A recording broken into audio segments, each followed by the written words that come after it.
Les infos d'avant sur Radio Rocher. Jeudi 9 juillet 1959, voici ce qui a retenu notre attention dans la presse neuchâteloise.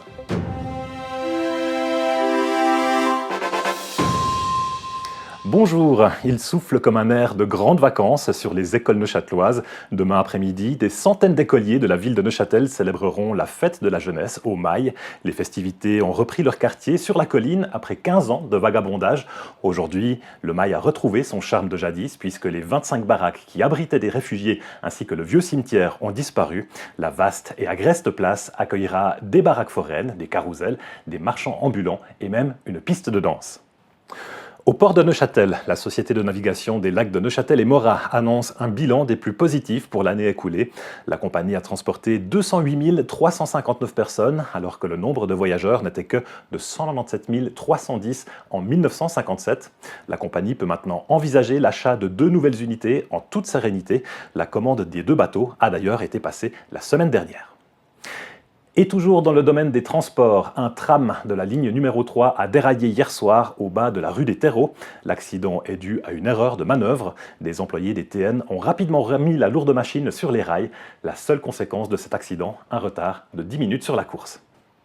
Et en culture, c'est aujourd'hui que s'ouvre le 7e Festival international du film de Locarno au Tessin.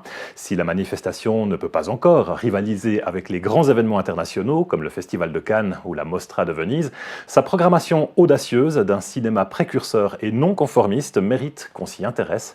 Au programme cette année, on relèvera une rétrospective d'un cinéaste suédois, Ingmar Bergman, et un congrès dédié au film pour la jeunesse.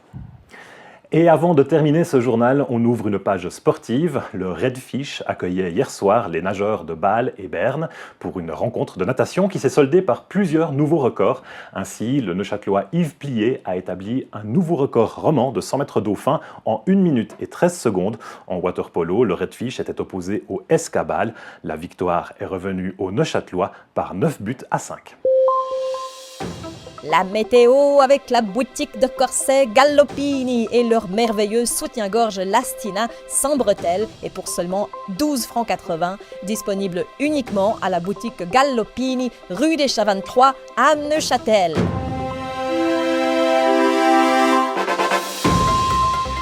Cette année, à cause des conditions météorologiques peu favorables, la qualité des vins du pays différera d'une région et d'une variété à l'autre. Le 1958 ne promet pas d'être un vin d'une classe exceptionnelle, il sera au mieux un vin de qualité moyenne, sain, pur et harmonieux au goût. Selon l'Observatoire de Neuchâtel, les températures maximales seront de 29,3 degrés aujourd'hui. Le ciel sera clair en journée, légèrement nuageux le soir. C'était les infos d'avant du jeudi 9 juillet 1959. À demain sur Radio Rocher. Les infos d'avant sont disponibles en tout temps sur nos chaînes Apple Podcasts et YouTube ainsi que sur radio-rocher.ch.